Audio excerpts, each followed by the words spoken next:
Энэхүү бичлэгээрээ Америкийн нэгдсэн улсын нэр сэтгэл судлаач, орчин үеийн бие үнийн сэтгэл судлалын үндэслэгчдийн нэг хэмээн нэрлэгддэг Гордон Албертийн тухай ярих болно. Гордон Алберт нь 1897 оны 11-р сарын 11-нд Америкийн нэгдсэн улсын Индиана мужийн Мотезума хэмээх жижиг тасганд 5 хүүхэдтэй айлын баг хүү болон мэндэлжээ. Эмч аав багш ээжийн дунд өссөн түүний хүүхднээс эрдэм ном хүмүүжил хувь хүний ёс зүйг эрхэмлэх орчинд өнгөрсөн байдаг. Энэ орчин нь түүнийг шинжлэх ухаан сонирхолтой болоход чиглүүлсэн гэдэг. Гордон Албертийн бага нас түүний ирээдүйн сонирхолд ихээхэн нөлөөлсөн. Түүний аав нь гэртээ жижиг эмнэлэг ажилладаг байсан тул тэр тэндэрдэг хөвгчнүүдийн аасан тэдэнтэй хэрхэн харилцаж байгааг өдөр тутмын ажиглан өнгөрөөдөг байсан нь түүнийг хожим хүний зан төлөвийг судлах сонирхлыг бий болгосон хэмээдэг. Мөн түүний ах Флойд Алберт цэцэг судлалт сонирхолтой хүн байсан нь Албертод нөлөөлсөн гэдэг. Тэрээр 1915 онд Харвардын их сургууль эсэж эдийн засаг философийн чиглэлээр суралцсан ч сэтгэл судлалд илүү татагдах болж магистр докторийн зэрэгээ Харвардын их сургууль сэтгэл судлалаар хамгаалжээ. Энэ үедээ өөрийн анх Флойд Алберттай хамтран 1921 онд бие хүний онцлог шинж тэдгээрийн ангилал ба хэмжил зүйн нэртэй бүтээлээ хэвлүүлсэн нь түүний сэтгэл судлалын хүрээнд байр суурь олох чухал бүтээл болсон юм. 1924 оноос Алберт Харвардын их сургуульд багшилж эхэлсэн бөгөөд өөрийн өвөрмөц лекц шинжлэх судалгаагаараа олон оюутнуудын анхаарлыг татаж байсан билээ. Тэр амьдралынхаа 40 гаруй жилийг Харвардад өнгөрүүлж энэ хугацаанд бие үнийн сэтгэл судлалыг бие даасан салбар болгон төлөвшөхөд томоохон хувь нэмрээр оруулсан юм. Түүний зан төлөвийн шинжүүдийн ангилсан онол, түүний гаргасан үзэл санаа, хүмүүсийг өвөрмөц дахин давтагдчихгүй оршихуй гэж үзсэн хандлага нь тухайн үеийн Фройдын психоанализ болон Бохаристийн хэд төлөрсөн хандлагад шин эргэл тавьчирсан байдаг. Сэтгэл судлалын шинжлэх ухаанд оруулсан онтой хувь нэмэр, онолын шилэг бүтээлүүдийнхаа үр дүнд Алберт 1937 онд Америкийн сэтгэл судлалын нийгэмлэлийн ерөнхийлөгчөөр сонгогдсон нь түүний нэр хүнд нөлөөллийн тод илрэл байв. Тэрээр 1967 онд нас барах хүртлээр тасралтгүй судалгаа бүтээлүүдэд өргөжлүүлж сэтгэл судлалын шинжлэх ухаанд чухал үндэс суурийг үлдээсэн байдаг.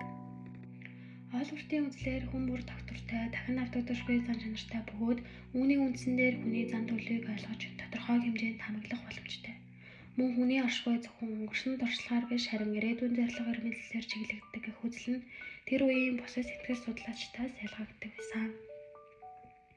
Хувь хүний онцлогийг ойлгох тухайд Алберт тэдгээрийг 3 түвшинд ангилсан нь түүний онолын хамгийн чухал хэсгүүдийн нэг билээ. Үндсэн онцлог шинж. Хүний зан төлөвийг бүхэлд нь ойрхож бараг бүх үйлдэлд нөлөөлөх маш хүчтэй шинж. Энэ онцлог шинж нь маш цөөн хүн илэрдэг бөгөөд дийлэнх хүнд ажиглагддаг. Албертийн хэлснээр өөртөө дурлах, өөрийгөө бишрэх байдлыг гагцхүү нарциссист төгс илэрхийлдэг. Тийм учраас ийм төрхтэй хүмүүсийг нарциссист хүн хэмээн нэрлэдэг. Үүнтэй адил нэг онцлог шинж тухайн хүнийг бүхэлд нь ойрхохыг үндсэн онцлог шинж хэмээн тодорхойлжээ. Харин голлох онцлог шинж нь хүн бүрт байдаг бөгөөд тухайн хүний өдөр тутмын харилцаа, бусдад харагдах үндсэн төрхийг бүрдүүлэх шинжүүдийг хэлдэг. Хүн хөгжилтөө үнэнч, нийтэж, тууштай гэх мэтээр тодорхойлогддог шинжүүд. Голлох онцлог шинжүүд нь хувь хүний зан төлөвийг үндсэндээ чиглүүлж байдаг. Үүний дараагаар хоригдох онцлог шинж. Энэ нь тодорхой нөхцөл байдалд илэрдэг. Хүнийг бүхэлд нь тодорхойлохгүй ч зан авирт нөлөөлдөг шинжүүд. Жишээ нь ерөнхийдөө тайван хүн стрессийн үед дууртай болох. Эсвэл бүрэг татагшаа хүн зарим үед нийтж нээлттэй болох зэрэг нь хоригдох шинжийн илэрлэл юм. Энэ шинж нь тогтвол биш тодорхой нөхцөл илэрэн гарах онцлогтой байдаг. Эдгээр 3 төрлийн шинж нь хамтдаа хүний зан төлөвийн цөмийг бүрдүүлдэг гэж Алберт үзжээ. Мөн түүний дэвшүүлсэн хамгийн нөлөө бүхий ойлголтуудын нэг бол пропиум юм. Пропиум нь хүний чихэн биегийн цөм бөгөөд өөрийгөө танин мэдхээс эхлээд амьдралын зорилго, үнэт зүйлээ тодорхойлох хүртэлх дотоод хөгжлийн тогтолцоо гэж тэрээр тайлбарласан. Пропиум нь тогтвол бос харин хүүхэд наснаас эхлэн 7 үе шаттайгаар төлөвшдөг бүтэц бөгөөд энэ хүний бодол санаа, үнэлэмж, зорилгыг уялдуулан нэгэн бүхэл систем болгон бүрдүүлдэг. Үүний эхний үе шат болох бид биегийн мэдрэмж буюу нэраа өгөхөд өөрийн бие махбодыг танин мэдхээс эхэлдэг. Хуруугаа хөдөлгөж ашиглаж болох юм байна гэж ойлгох нь түүний анхны биегийн ойлголтын эхлэл. Дараагийн шат нь хүүхэд би чаддаг гэсэн мэдрэмж буюу өөрийн үйлдэлийг хянах боломжтой гэдгээ ойлгож эхэлнэ. Үүний дараа хүүхэд өөрийгөө бусдаас тусгаар доктортой нэгэн оршихуй гэдгээ ухамсарлаж минийх гэсэн мэдрэмж бий болдог. Хүүхэд өсөх тусам бусдад хэрхэн харагдах, ямар зан авир түүнээс хүлээгдэж байгааг ойлгож эхлэх нь өөрийн дүр төрхийн тодорхой ойлгох шат юм.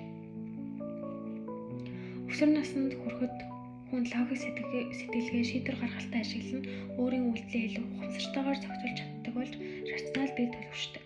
Харин проблемын хамгийн дээд шат болох эрхэм зорилготой бие хүн амьдралын утга учир үнэт зүйл удаан хугацааны зорилгоо ухамсарлаж эхлэх үе юм.